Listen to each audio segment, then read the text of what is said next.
तो आज से कहानी स्टार्ट करें। आज की कहानी बहुत पुरानी है, इतनी पुरानी कि उन दिनों आसमान में चांद नहीं हुआ करता था। उन दिनों आसमान में चांद नहीं हुआ करता था। तो जब रात हो जाती थी तो ऐसे लगता था जैसे किसी ने चारों तरफ एक काले रंग की चादर बिछा दी हो। तारे थे, लेकिन तारों की रोशनी बहुत कम हुआ करती थी। उन दिनों लोग रात होते ही जल्दी से सो जाते थे, क्योंकि करने के लिए कुछ काम नहीं होता था ना। हम्म तो क्या हुआ, एक बार चार दोस्त थे। चार दोस्त कहीं घूमने के लिए निकले, एक घोड़ा गाड़ी लेकर के। घूमते घूमते उनको लगा अब शाम हो रही है, तो जल्दी से जल्दी अपने शहर पहुंचा जाए, नहीं तो अंधेरे में पहुंचने में बहुत दिक्कत आएगी।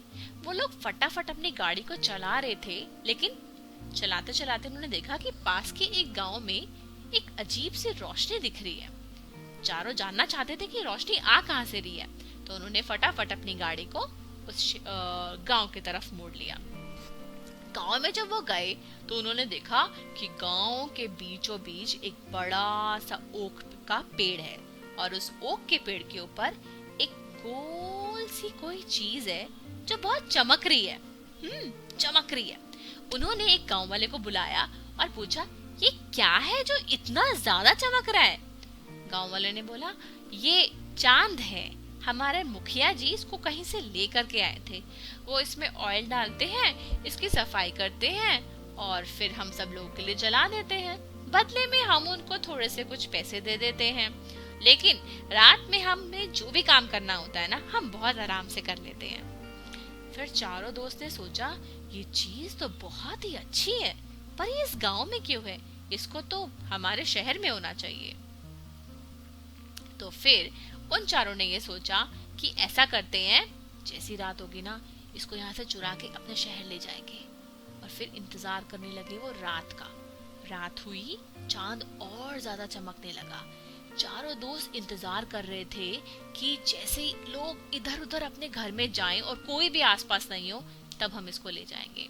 और फिर हुआ, एक टाइम पर सारे लोग अपने अपने घरों में गए, सुनसान, कोई भी बाहर नहीं था।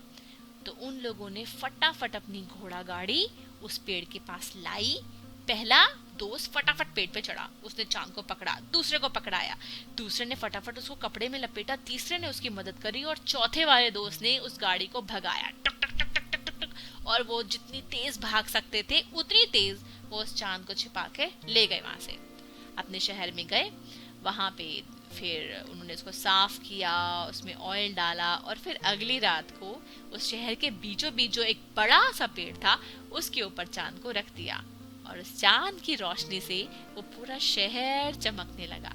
सब लोग बहुत खुश हो गए, और खुश होकर सब लोगों ने हर सप्ताह उनको कुछ कुछ पैसे देना शुरू कर दिया, ताकि वो इन पैसों से चांद में ऑयल या सफाई का जो भी काम करते थे वो काम होता रहे। और ऐसा करते करते करते महीनों सालों गुजरते गए। और सालों गुजरने के बाद वो चारों दोस्त अब धीरे धीरे बूढ़े भी तो होने लगे थे। उनमें से एक दोस्त थोड़ा बीमार हो गया और उसको लगा कि अब मैं मरने वाला हूँ।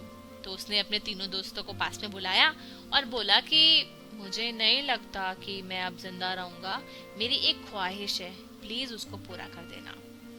तीनों दोस्त ने बोला, हाँ बताओ।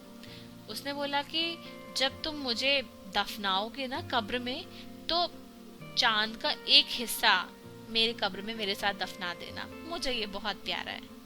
तीनों ने बोला, ठीक है, चांद तो हम चारों का है, तो चार में से एक हिस्सा हम तुम्हारे साथ कब्र में दफना देंगे।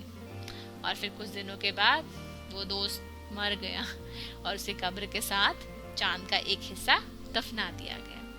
और ऐसे ही कुछ सालों के बाद दूसरा दोस्त बीमार हुआ, फिर वो मर गया, तो चांद का दूसरा हिस्सा वहां दफना दिया गया। ऐसे ही तीसरे दोस्त ने बोला, मेरे साथ भी दफना देना, तो चांद का एक तीसरा हिस्सा उसके साथ दिया। और ऐसे करते करते चारों दोस्त की कब्र में चांद के चार हिस्से दफना दिए गए।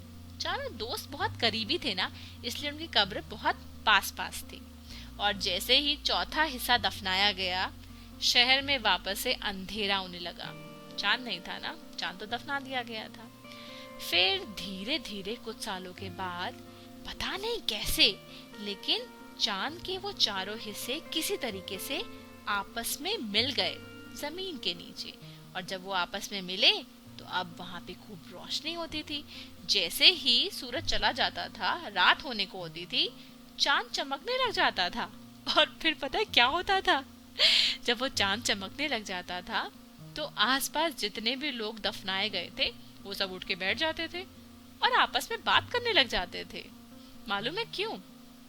क्योंकि दिन में जब सूरज की रोशनी बहुत तेज होती थी तब वो उठ नहीं पाते थे, उनको उतनी तेज रोशनी नहीं चाहिए थी। और रात में होता था अंधेरा, तो इतने अंधेरे में भी वो लोग नहीं उठते थे। लेकिन चांद की रोशनी इतनी प्यारी, इतनी शीतल, इतनी सूदिंग होती है कि उस रोशनी में वो उठ के बैठ जाते थे और खूब सारी बात करते थे। और फिर हर दिन ऐसा ही होने लगा। हर दिन जैसी रात होती थी सबके सब अपने कब्र में उठ के बैठ जाते थे और बातें करते थे। और धीरे धीरे उनकी बातें बहुत होने लग गई। वो लोग इतनी बात करने लग गए और इतनी जोर जोर से बात करने लगे कि उनकी बातों की आवाज ऊपर स्वर्ग तक पहुंच गई। और स्वर्ग के जो गार्ड थे, सेंट पीटर, जब उन्होंने ये आवाज सुनी तो उनको लगा ये इतनी रात में जब सबके सोने का टाइम है, ये कौन बातें कर रहा है। वो फिर नीचे आए। उन्होंने देखा यहाँ पे कब्रिस्तान में सब लोग बैठे हुए हैं और बातें कर रहे हैं। तो उनको लगा इस चांद की वजह से ये सब कुछ हो रहा है। उन्होंने कहा कि तुम सब सो, तुम्हारा काम सोने का है, बात करने का नहीं है, और इस चांद को मैं यहाँ से ले जा रहा हूँ। और फिर सेंट पीटर ने उस चांद को वहां से उठाया और आसमान में एक जगह पे लाके टांग दिया। और कहते हैं तब से चांद आसमान में उस जगह पे लटका हुआ है और उसकी रोशनी अब ना सिर्फ उस टाउन को मिलती है बल्कि पूरी दुनिया को मिलती है ना? मजेदार कहानी।